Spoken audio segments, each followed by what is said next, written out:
ಆಂಧ್ರ ಪ್ರದೇಶದ ವಿಧಾನಸಭಾ ಚುನಾವಣೆ ಕೂಡ ಇವತ್ತೇ ಆಗ್ತಾ ಇದೆ. ಬೆಳಗ್ಗೆ 7 ಗಂಟೆಯಿಂದಲೇ ಮತದಾನ ಪ್ರಕ್ರಿಯೆ ಆರಂಭಗೊಂಡಿದೆ. 175 ಕ್ಷೇತ್ರಕ್ಕೆ ನಡೀತಾ ಇದೆ ವಿಧಾನಸಭೆ ಚುನಾವಣೆ. ಹಾಲಿ ಸಿಎಂ ಜಗನ್ಮೋಹನ್ ರೆಡ್ಡಿ ಮತ್ತೆ ಅಧಿಕಾರ ಉಳಿಸಿಕೊಳ್ಳುವಂತ ಯತ್ನದಲ್ಲಿದ್ದಾರೆ. ಹಾಗಾಗಿ ಅಗ್ನಿ ಪರೀಕ್ಷೆ ಎದುರಿಸುತ್ತಿದ್ದಾರೆ. ಅಧಿಕಾರ ಉಳಿಸಿಕೊಳ್ತಾರಾ ರಾಜಶೇಖರ್ ರೆಡ್ಡಿ ಪುತ್ರ ಅನ್ನೋದು ಪ್ರಶ್ನೆ ಇದೆ. ಮರಳಿ ಲಯಕ್ಕೆ ಮರಳುತ್ತಾ ತೆಲುಗು ದೇಶಂ ಪಾರ್ಟಿ. ಆಂಧ್ರ ಪ್ರದೇಶದಲ್ಲಿ ಕಮಾಲ್ ಮಾಡುತ್ತಾ ಎನ್ಡಿಎ ಕೂಟ. ಒಂದು ಕಡೆ ಅಧಿಕಾರ ಉಳಿಸಿಕೊಳ್ಳೋದಕ್ಕೆ ಜಗನ್ಮೋಹನ್ ರೆಡ್ಡಿ ಅವರು ಯತ್ನ ಮಾಡ್ತಿದ್ದಾರೆ. ಚಂದ್ರಬಾಬು ನಾಯ್ಡು ಭಾವನಾತ್ಮಕವಾಗಿ ಪ್ರಚಾರ ಮಾಡಿ ಈ ಬಾರಿ ಶತಾಯಗತಾಯ ಅತಿ ಹೆಚ್ಚಿನ ಸ್ಥಾನ ಗೆಲ್ಲಬೇಕು ಅನ್ನುವಂತಹ ಪೈಪೋಟಿ. ಮತ್ತೊಂದು ಕಡೆ ಕಾಂಗ್ರೆಸ್ ಮತ್ತು ಬಿಜೆಪಿ ನೆಲೆ ಕಂಡುಕೊಳ್ಳಬೇಕು ಅನ್ನುವಂತಹ ಪ್ರಯತ್ನದಲ್ಲೇ ಇದೆ. ಒಂದು ಕಡೆ ಲೋಕಸಭೆ ಚುನಾವಣೆಯ ಮತದಾನ ಪ್ರಕ್ರಿಯೆ ಕೂಡ ಆಗ್ತಾ ಇದೆ ಆಂಧ್ರ ಪ್ರದೇಶದಲ್ಲಿ. ಅದರ ಜೊತೆಗೆ ಇವತ್ತು ವಿಧಾನಸಭೆಯ ಚುನಾವಣೆಯ ಮತದಾನ ಪ್ರಕ್ರಿಯೆ ಕೂಡ ಆಗ್ತಾ ಇರೋದು. 2019ರ ಚುನಾವಣೆಯ ರಿಸಲ್ಟ್ ಅನ್ನ ಒಂದ್ಸಾರಿ ನಾವು ಗಮನಿಸಿಬಿಟ್ರೆ YSRCP 175 ಕ್ಷೇತ್ರಗಳ ಪೈಕಿ 151 ಕ್ಷೇತ್ರಗಳಲ್ಲಿ ಅತಿ ಹೆಚ್ಚಿನ ಸ್ಥಾನ ಗೆಲ್ಲೋ ಮೂಲಕ ಅಧಿಕಾರದ ಚುಕ್ಕಾಣಿ ಹಿಡಿದಿತ್ತು. ಹಾಗಾಗಿ ಈ ಬಾರಿಯೂ ಕೂಡ ಅದೇ ಪ್ರಯತ್ನದಲ್ಲಿ ಈ ಕಡೆ ಟಿಡಿಪಿ ಕೇವಲ 23 ಸ್ಥಾನಗಳನ್ನು ಗಳಿಸಿಕೊಂಡಿತ್ತು 2019ರ ಚುನಾವಣೆಯ ಫಲಿತಾಂಶವನ್ನು ಗಮನಿಸಿದ್ರೆ. ಹಾಗಾಗಿ ಈ ಬಾರಿ ಅತಿ ಹೆಚ್ಚಿನ ಸ್ಥಾನ ಗೆಲ್ಲಬೇಕು ಅಂತ ಕೂಡ ಟಿಡಿಪಿ ಶತ ಪ್ರಯತ್ನ ಮಾಡ್ತಾ ಇದೆ. ಬಟ್ ಯಾವುದು ವರ್ಕೌಟ್ ಆಗುತ್ತೆ ಅನ್ನೋದು ಕೂಡ ಪ್ರಶ್ನೆ ಇದೆ.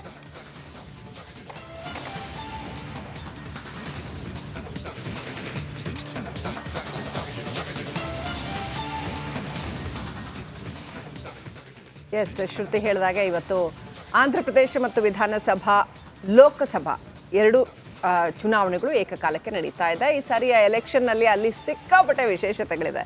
ಏನೇನು ವಿಶೇಷತೆ ಇದೆ ರಿಪೋರ್ಟ್ ನಿಮ್ಮ ಮುಂದೆ ಇದೆ.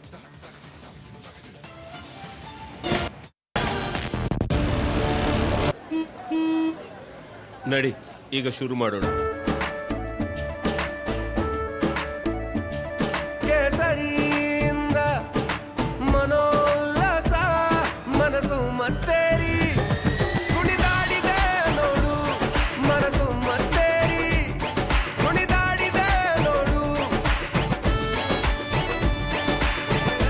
ಕ್ಷಣ ಕ್ಷಣವೂ ಆಚರಿಸಿ ಕೇಸರಿ ಹಬ್ಬ.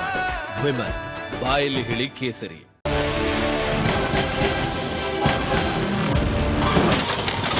ಆಂಧ್ರ ವಿಧಾನಸಭೆ ಲೋಕಸಭೆಗಳಿಗೆ ಚುನಾವಣೆ. ಮತ್ತೊಮ್ಮೆ ಗೆದ್ದು ಬಿಗ್ತಾರ ಜಗನ್ ಮೋಹನ್.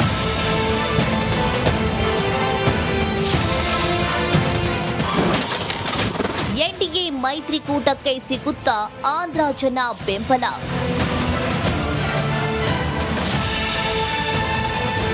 ಇಂದು ಆಂಧ್ರ ಪ್ರದೇಶ ವಿಧಾನಸಭೆ ಮತ್ತು ಲೋಕಸಭೆಗಳಿಗೆ ಏಕಕಾಲಕ್ಕೆ ಚುನಾವಣೆ ನಡೀತಾ ಇದೆ. 175 ವಿಧಾನಸಭಾ ಕ್ಷೇತ್ರಗಳು ಮತ್ತು 25 ಲೋಕಸಭಾ ಕ್ಷೇತ್ರಗಳಿಗೆ ಒಂದೇ ಹಂತದಲ್ಲಿ ಮತದಾನ ನಡೆಯುತ್ತಿರುವುದು ಈ ಬಾರಿಯ ವಿಶೇಷವಾಗಿದೆ.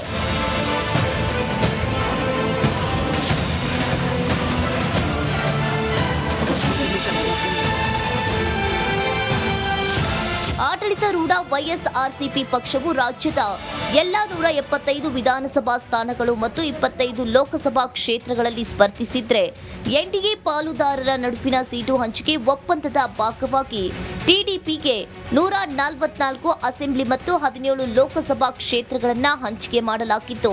ಬಿಜೆಪಿ 6 ಲೋಕಸಭೆ ಮತ್ತು 10 ವಿಧಾನಸಭೆ ಸ್ಥಾನಗಳಲ್ಲಿ ಸ್ಪರ್ಧಿಸಿದೆ. ಜನಸೇನಾ ಪಕ್ಷಕ್ಕೆ 21 ವಿಧಾನಸಭಾ ಕ್ಷೇತ್ರ ಮತ್ತು 2 ಲೋಕಸಭಾ ಕ್ಷೇತ್ರಗಳನ್ನು ಹಂಚಿಕೆ ಮಾಡಿಕೊಳ್ಳಲಾಗಿದೆ.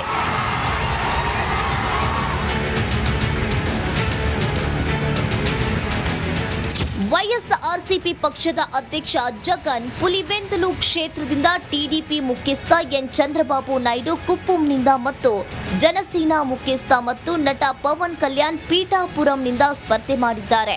ಎಪಿ ಕಾಂಗ್ರೆಸ್ ಅಧ್ಯಕ್ಷ ಮತ್ತು ಜಗನ್ ಅವರ ಸಹೋದರಿ YS ಶರ್ಮಿಳಾ ಕಡಪದಿಂದ ಲೋಕಸಭೆ ಚುನಾವಣಾ ಕಣದಲ್ಲಿದ್ದಾರೆ.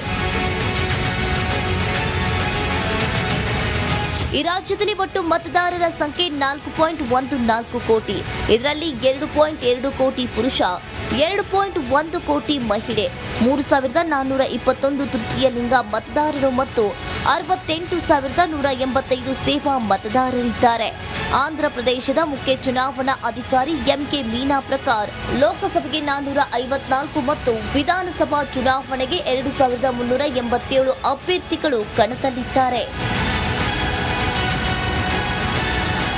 ಕಳೆದ ವಿಧಾನಸಭೆ ಚುನಾವಣೆಯಲ್ಲಿ ವೈಎಸ್ಆರ್ಸಿಪಿ 151, ಟಿಡಿಪಿ 23 ಮತ್ತು ಜನಸೇನಾ 1 ಸ್ಥಾನಗಳನ್ನು ಗೆದ್ದುಕೊಂಡಿದ್ರೆ 2019ರ ಚುನಾವಣೆಯಲ್ಲಿ ಆಡಳಿತ ಪಕ್ಷ 22 ಮತ್ತು ಚಂದ್ರಬಾಬು ನಾಯ್ಡು ನೇತೃತ್ವದ 3 ಲೋಕಸಭಾ ಸ್ಥಾನಗಳಲ್ಲಿ ಗೆಲುವನ್ನು ಸಾಧಿಸಿತ್ತು.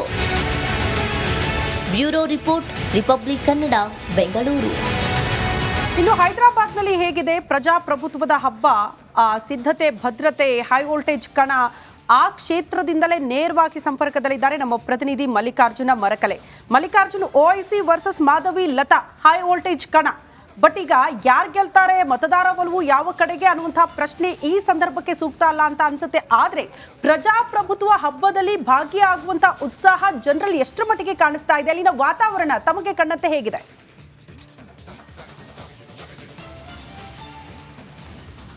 ಹೌದು ಶ್ರುತಿ, ನಿಜಕ್ಕೂ ಈಗ ತೆಲಂಗಾಣದಲ್ಲಿ 17 ಕ್ಷೇತ್ರಗಳಿಗೆ ಲೋಕಸಭೆ ಚುನಾವಣೆ ನಡೀತಾ ಇದೆ. ಸುಮಾರು 3,30,00,000 ಮತದಾರರು ತಮ್ಮ ಹಕ್ಕನ್ನು ಚಲಾವಣೆ ಮಾಡ್ತಾ ಇದ್ದಾರೆ ಅಂತ ಹೇಳ್ಬೋದು. 17 ಲೋಕಸಭಾ ಕ್ಷೇತ್ರದಲ್ಲಿ 525 ಅಭ್ಯರ್ಥಿಗಳು ಕಣದಲ್ಲಿದ್ದಾರೆ. ವಿಶೇಷವಾಗಿ ಇಡೀ ದೇಶದಲ್ಲೇ ಸಾಕಷ್ಟೊಂದು ಸಂಚಲನ, ಭಾರಿ ಕುತೂಹಲ ಕೇಳಿಸಿರುವ ಕ್ಷೇತ್ರ ಅಂದ್ರೆ ಅದು ಹೈದರಾಬಾದ್ ಲೋಕಸಭಾ ಕ್ಷೇತ್ರ ಅಂತ ಹೇಳ್ಬೋದು. 1984ದಿಂದ ಕಳೆದ 4 ದಶಕಗಳಿಂದ ಓವೈಸಿ ಕುಟುಂಬಸ್ಥರ ಹಿಡಿತದಲ್ಲಿದ್ದಂಥ ಈ ಒಂದು ಕ್ಷೇತ್ರದಲ್ಲಿ ಈ ಬಾರಿ ಏನು ಮಾಧವಿ ಲತಾ ಅವರು ಸ್ಪರ್ಧೆ ಮಾಡ್ತಾ ಇದ್ದಾರೆ. ಇದರಿಂದ ಸಾಕಷ್ಟು ಒಂದು ಸಂಚಲನ ಏನೋ ಸೃಷ್ಟಿಯಾಗಿದೆ ಅಂತ ಹೇಳ್ಬೋದು. ಸಾಕಷ್ಟು ಬಿಜೆಪಿ ಕಾರ್ಯಕರ್ತರಲ್ಲೂ ಕಡೆ ಬೂಸ್ಟ್ ಬಂದ ಅಂತ ಹೇಳ್ಬೋದು, ಜೋಶ್ ಕೂಡ ಮನಿ ಮಾಡ್ಯದ ಅಂತ ಹೇಳ್ಬೋದು. ಈ ಬಾರಿ ಏನು ತೆಲಂಗಾಣದಲ್ಲಿ ಸುಮಾರು 10 ಸ್ಥಾನಗಳು ನಾವು ಗೆಲ್ತೀವಿ ಎಂಬುದೇನದಂದ್ರೆ ಸಾಕಷ್ಟು ಬಿಜೆಪಿ ಮುಖಂಡರು ಏನೋ ಹೇಳ್ತಾ ಇದ್ದಾರೆ. ಖುದ್ದು ರಿಪಬ್ಲಿಕ್ ಕನ್ನಡ ಜೊತೆ ಮಾಧವಿ ಲತಾ ಮಾತನಾಡುತ್ತಾ ಈ ಬಾರಿ ತೆಲಂಗಾಣದಲ್ಲಿ ಸಾಕಷ್ಟು ಏನದಂದ್ರೆ ಬಿಜೆಪಿ ಪರ ಒಲವಿದೆ, 17 ಸ್ಥಾನಗಳು ನಾವು ಗೆಲ್ತೀವಿ ಎಂಬ ಮಾತು ಅವ್ರು ಮಾಧವಿ ಲತಾ ಅವ್ರು ಹೇಳ್ತಾ ಇದ್ರು ಅಂತ ಹೇಳ್ಬೋದು. ಬೆಳಿಗ್ಗೆ ಅವ್ರೇನು ಮತದಾನ ಮಾಡಿ ನಂತರ ರಿಪಬ್ಲಿಕ್ ಕನ್ನಡ ಜೊತೆ ಮಾತನಾಡುತ್ತಾ ಸಾಕಷ್ಟು ಒಂದು ವಿಶ್ವಾಸ ವ್ಯಕ್ತಪಡಿಸಿರು ಅಂತ ಹೇಳ್ಬೋದು. ಏನು ಈಗಾಗಲೇ ಓವೈಸಿ ಈ ಒಂದು ಹೈದರಾಬಾದ್ ಲೋಕಸಭಾ ಕ್ಷೇತ್ರದಲ್ಲಿ 7 ವಿಧಾನಸಭಾ ಕ್ಷೇತ್ರಗಳು ಬರ್ತಾವೆ. 7 ವಿಧಾನಸಭಾ ಕ್ಷೇತ್ರಗಳ ಪೈಕಿ 6 ವಿಧಾನಸಭಾ ಕ್ಷೇತ್ರದಲ್ಲಿ AIMIM ಪಾರ್ಟಿ ಅಂದ್ರೆ ಓವೈಸಿ ಪಕ್ಷದ 6 ಜನ ಶಾಸಕರಿದ್ದಾರೆ. ಒಂದು ಕ್ಷೇತ್ರದಲ್ಲಿ ಮಾತ್ರ ಬಿಜೆಪಿ ಶಾಸಕ ರಾಜಾ ಸಿಂಗ್ ಇದ್ದಾರೆ. ಹೀಗಾಗಿ ಸುಮಾರು 40% ಹಿಂದೂ ಮತದಾರರು ಅಂದ್ರೆ ಟೋಟಲಿ ಹಿಂದೂ ಮತದಾರರಿದ್ದಾರೆ. 60% ಈಗಾಗಲೇ ಮುಸ್ಲಿಂ ಮತದಾರರು ಈ ಒಂದು ಲೋಕಸಭಾ ಕ್ಷೇತ್ರದಲ್ಲಿ ಇದ್ದಾರೆ ಅಂತ ಹೇಳ್ಬೋದು. ಸಾಕಷ್ಟೊಂದು ಲೋಕಸಭಾ ಚುನಾವಣೆ ಪ್ರಚಾರ ಸಂದರ್ಭದಲ್ಲಿ ಈ ಒಂದು ಕ್ಷೇತ್ರದ ಪ್ರಚಾರ ಅಬ್ಬರ ಸಾಕಷ್ಟೊಂದು ಏನಂದ್ರೆ ಕುತೂಹಲ ಇಡೀ ದೇಶಾದ್ಯಂತ ಸಂಚಲನ ಸೃಷ್ಟಿ ಮಾಡಿದೆ ಅಂತ ಹೇಳ್ಬೋದು. ಬೆಳಿಗ್ಗೆಯಿಂದಲೇ ಮತದಾನ ಶಾಂತಿಯಿಂದ ನಡೀತೆ ಅಂತ ಹೇಳ್ಬೋದು ಹೈದರಾಬಾದಲ್ಲಿ. ಶ್ರುತಿ, ಹ್ಯಾಟ್ರಿಕ್ ಸರ್ಕಾರ ರಚಿಸುವಂತಹ ಒಂದು ಉಮೇದಿನಲ್ಲಿ ಪ್ರಧಾನಿ ಮೋದಿ ಮಂಗಳವಾರ ಅವರ ಕರ್ಮ ಭೂಮಿಯಲ್ಲಿ ನಾಮಿನೇಷನ್ ಸಲ್ಲಿಸಲಿದ್ದಾರೆ. ಇದಕ್ಕೂ ಮುನ್ನ ದಿನ ಭರ್ಜರಿ ರೋಡ್ ಶೋ ನಡೆಸ್ತಾರೆ.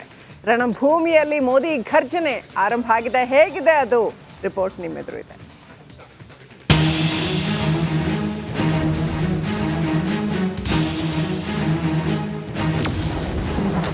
ನಾಳೆ ವಾರಣಾಸಿಯಲ್ಲಿ ಮೋದಿ ನಾಮಿನೇಷನ್. ಇಂದು ಕರ್ಮಭೂಮಿಯಲ್ಲಿ ನಮೋ ರೋಡ್ ಶೋ.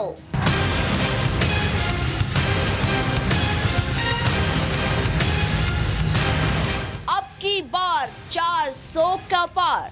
ಈ ಬಾರಿ 400 ಮೀರಿ. ಎಸ್, ದೇಶದ ಯಾವುದೇ ಮೂಲೆಗೆ ಹೋಗ್ಲಿ, ಯಾವ ಸಮಾವೇಶವೇ ಇರಲಿ, ಪ್ರಧಾನಿ ಮೋದಿ ಬಾಯಿಂದ ಇದೊಂದು ಮಾತು ಮಂತ್ರದಂತೆ ಹೊರಬೀಳುತ್ತೆ. ಭಾರತ ಖಂಡದಲ್ಲಿ 3ನೇ ಬಾರಿಗೆ ಕೇಸರಿ ಸಾಮ್ರಾಜ್ಯ ಸ್ಥಾಪಿಸೋ ಹುಮ್ಮಸ್ಸಿನಲ್ಲಿರೋ ಮೋದಿ ನಾಳೆ ಮತಯಜ್ಞಕ್ಕೆ ಕಂಕಣ ಕಟ್ಟಲಿದ್ದಾರೆ.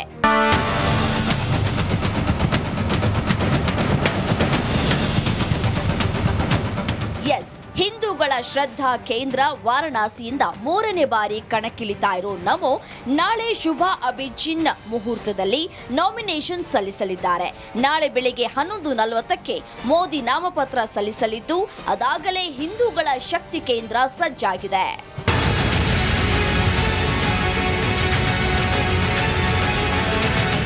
2014ರಲ್ಲಿ ಮೋದಿ ವಿರುದ್ಧ ಇಂದಿನ ದೆಹಲಿ ಸಿಎಂ ಅರವಿಂದ ಕೇಜ್ರಿವಾಲ್ ವಾರಣಾಸಿಯಿಂದ ಸ್ಪರ್ಧಿಸಿದ್ರೆ 2019ರಲ್ಲಿ ಉತ್ತರ ಪ್ರದೇಶದ ಕಾಂಗ್ರೆಸ್ ಅಧ್ಯಕ್ಷ ಅಜಯ್ ರಾಯ್ ತೊಡೆತಟ್ಟಿದ್ರು. ಈ ಬಾರಿಯೂ ಮತ್ತೆ ಅಜಯ್ ರಾಯ್ ಮೋದಿ ವಿರುದ್ಧ ಸೆಣಸಾಡಲಿದ್ದಾರೆ. 2014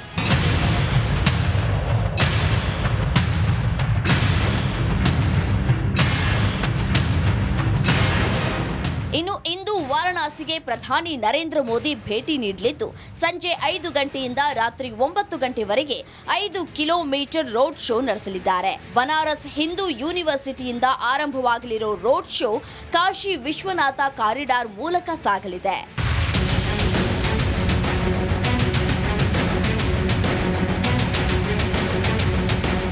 ನಾಮಪತ್ರ ಸಲ್ಲಿಕೆಗೂ ಮುನ್ನ ನರೇಂದ್ರ ಮೋದಿ ಕಾಶಿಯ ಕಾಲ ಭೈರವ ದೇವಸ್ಥಾನಕ್ಕೆ ಭೇಟಿ ನೀಡಲಿದ್ದು ಗೆಲುವಿನ ಗುರಿ ದಾಟಲು ಆಶೀರ್ವಾದ ಬೇಡಲಿದ್ದಾರೆ. ಇನ್ನು ಮೋದಿ ರೋಡ್ ಶೋ ಮತ್ತು ನಾಮಿನೇಷನ್ ಉಸ್ತುವಾರಿಯನ್ನ ಸ್ವತಃ ಅಮಿತ್ ಶಾರೇ ನೋಡ್ಕೊಳ್ತಾ ಇದ್ದು ವಾರಣಾಸಿಯಲ್ಲೇ ಬೀಡು ಬಿಟ್ಟಿದ್ದಾರೆ. Bureau report, republic Kannada.